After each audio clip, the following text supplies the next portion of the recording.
All right, in this video, I kind of just want to tie everything together. We're going to be talking about the all drums group bus. If you remember from the routing video, we set up our drums in a way where our close mics were going to one sub bus, or over mics and our room mics to their own individual sub buses. And then those three sub buses then route to the all drums bus. So we've talked about treating close mics. We've talked about treating the overheads as a group. We've talked about treating the room mics as a group. So now this is sort of the last place for final treatment, where typically what I'm doing is I'm doing embellishments that are going to help the overall picture of the drums. And sort of as a disclaimer here, a preface, a lot of different engineers have a lot of different opinions and ways of doing things. These are mine, and I'm showing you my sort of best practices here. So I'm going to show you kind of some things I do in general. We're going to talk about EQ on the drum bus, which I do in a very dynamic and creative way. And then maybe we'll talk a little bit further about some cool like effects and more creative stuff that you can do as well, but let's at least cover the basics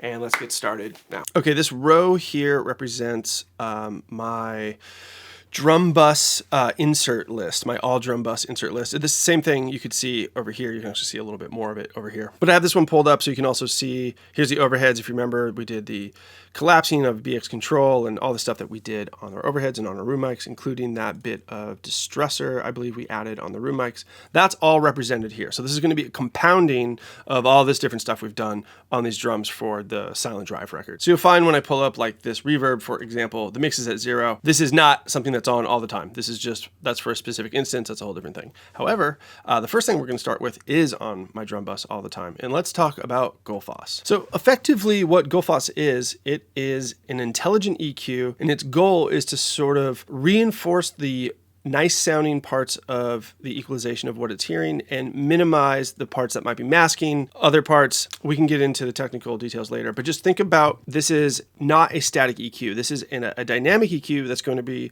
basically affected by whatever is passing through it. And I think the best way to sort of showcase this is just to hit play and look at it, and then we'll talk about it.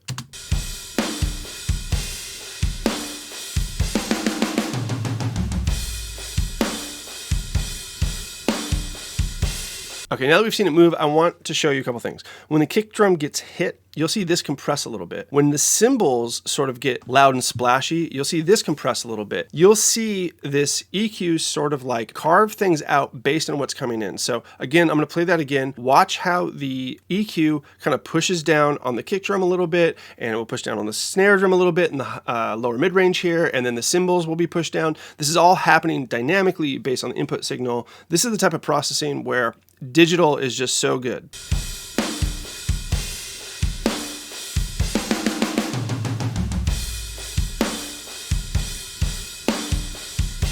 So effectively what we're doing is we're creating a more flattering, dynamically reactive EQ curve for our drums. And this wasn't possible in the past. You know, so far, most of what we've done, with the exception of the stuff with Soothe, is like when we're using a Pultec on the snare, these are static EQ moves, meaning that they are applied all of the time. And that's all well and good, because when we have a top snare, every hit is pretty similar, and it really like lives in a very sort of specific sonic place. Like the crack of the snare is probably going to be the exact same, provided it's the same snare drum and the same room with the same microphone, which more than likely it is. And the same would go for our kick drum, our toms, etc. This is a different situation entirely though, because we have the entire kit. So my equalization strategy here also, in my opinion, would benefit from being more dynamic and broader in range. So this just kind of makes sense, right? When we're dealing with a sound source that is very dynamic in nature, in this case, the percussion section, so of course it's dynamic, and it also represents every frequency the human ear can hear, from 20 hertz to 20,000 hertz.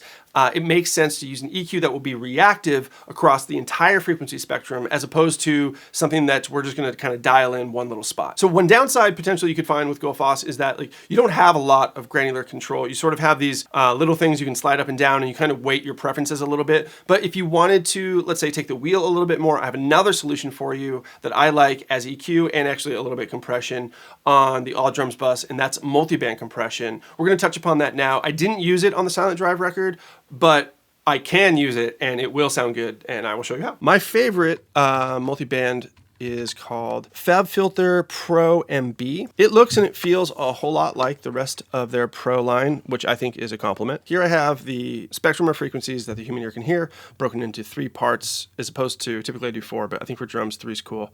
I've got basically low, mid, high. This preset I call JMUS All Drums. You'll see it here. If you want, I'll highlight over the settings in case you guys want to copy them, and you can just pause the video or whatever. But feel free to take these and apply them and mess with them how you will. A lot of times I just use this as a starting point if I am going to take this approach, and I find myself messing around a little bit, but these are great starting settings for sure. So I recommend these settings and this plugin when I want to do a lot of what I'm doing with Gullfoss. I want to do it in a more broad way, but still like more specific than just a traditional EQ. And when I want to have more of like a mid-range, thick, almost like indie rock attack out of the snare drum, because you can see what's happening here. Our low end's going to compress based on the input signal. Our super high end is going to compress based on the input signal, but I'm actually going to pull up the mid-range here because it gives it that sort of like warmer thwack sound.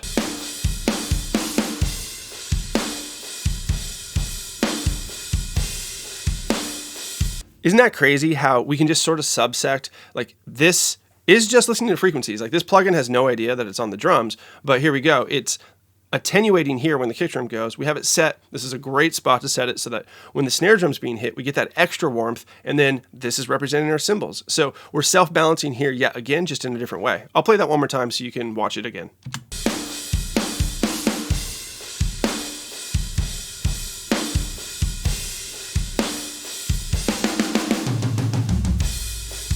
Cool. For the rest of this example, I'm going to go back to what I actually did on the Silent Drive record, which is use Gullfoss, but I do use this approach quite a bit, so I figured might as well show you guys. Okay, and then the second big thing that we do on basically everything, EQ and compression, right? We hear it over and over. So typically I EQ before I compress because most often I'm trying to shape the overall sonic aesthetic, and then I'm trying to control the dynamics after that. Again, you're going to find people who have varying opinions on this sort of thing, but this is my process. It's served me very well. If I had to pick a desert island all drums bus compressor, it would be the API 2500.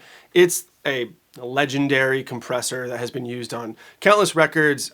It's just like a total classic, and I really like it, not only just for its ability to control dynamics, but it has a sound. It has a sonic character and a color that I think especially in digital recordings now, I think is really, really beneficial. Having said that, there's a lot of great compressors that we can use. I love Pro C2. I love VSC Vertigo. I mean, if you wanted to on the drum bus, although it'd be a little tricky, I've seen people use 1176s. Problem with that though is that they can kind of over compress based on low end. Have to be careful about that. They've got a great character, but I kind of prefer the 1176 on like just normal snare tracks and stuff like that. So yeah, there's a ton. So don't think that you have to use an API 2500, but I definitely recommend it. All right, now after all that praise, let's pull this up and make it a little bigger so you guys can see what's going on here. So here's some more settings that you can kind of soak up if you want.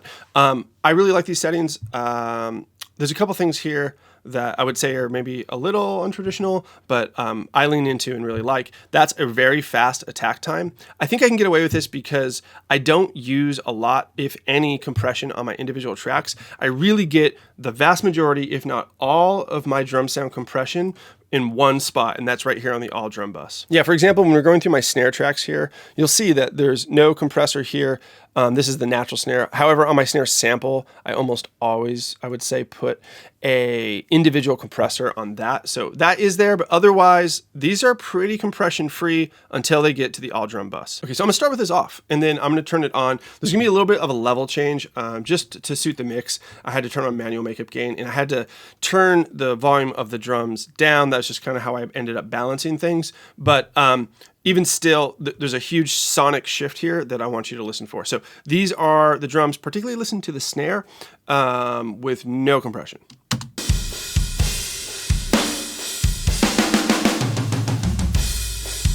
They sound great, for sure. Now let's turn this thing on. It's a pretty big change.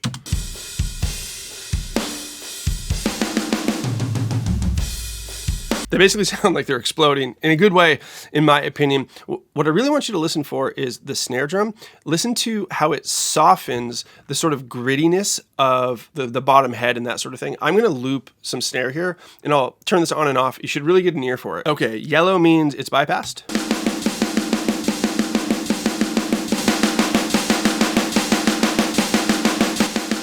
That's very aggressive. I thought it was appropriate for the record, but of course, if you want to, you can turn your threshold down and you can dial in some of that color and just not as much. So let's try that.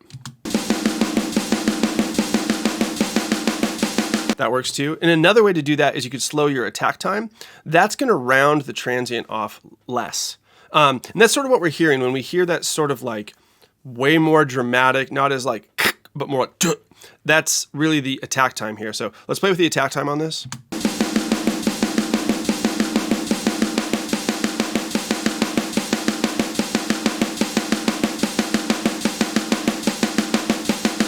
Hear how that sort of bottom head, like crustiness, for lack of a better word, sort of comes into play more as our attack time's slower. That's because we're letting most of like the most powerful part of the snare drum pass through the compressor before we do anything. Whereas when we're all the way over here, we're basically turning this thing on like immediately. Now let me like super overbake this so you can really hear the compression. It's crazy. With enough compression, you can kind of make close mics sound like room mics, right? You're just pushing them all the way down. But that's obviously wildly inappropriate. So let's play some of this and we'll back it up.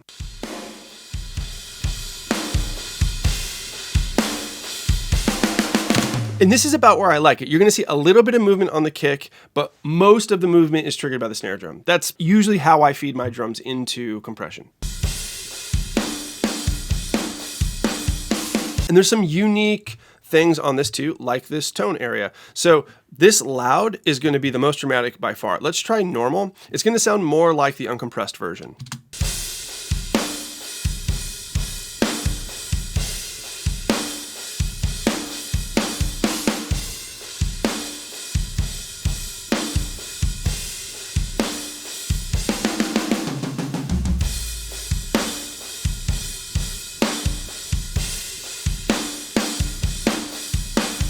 All right, so hopefully that's making sense and you're getting a little bit of a feel for what compression can do on the All Drums bus. And as is the case with so many aspects of recording and producing, there's actually a lot of right answers. You know, the point of these series of videos was to get things set up in a way where you have systems and workflows and everything kind of gels and makes sense. You've gotten to see some of my best practices and how I like to put things together. And we've really gone from like, wow, just like literally drums, just tossed into the session, nothing going on, to a totally great sounding drum mix. Maybe a good idea now would be to just refresh that, right? Let's turn everything we did off and then we'll turn it on and we'll just see like how transformative that really is to getting a great drum sound from just raw, straight out of the microphone drum recordings. Okay, yes, the moment of truth here.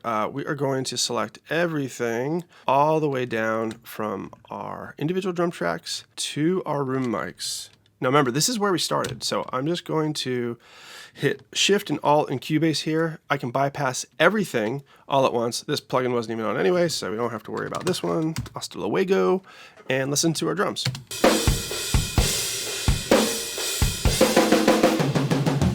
A good starting point, but not nearly where we ended up. Now let's turn it back on.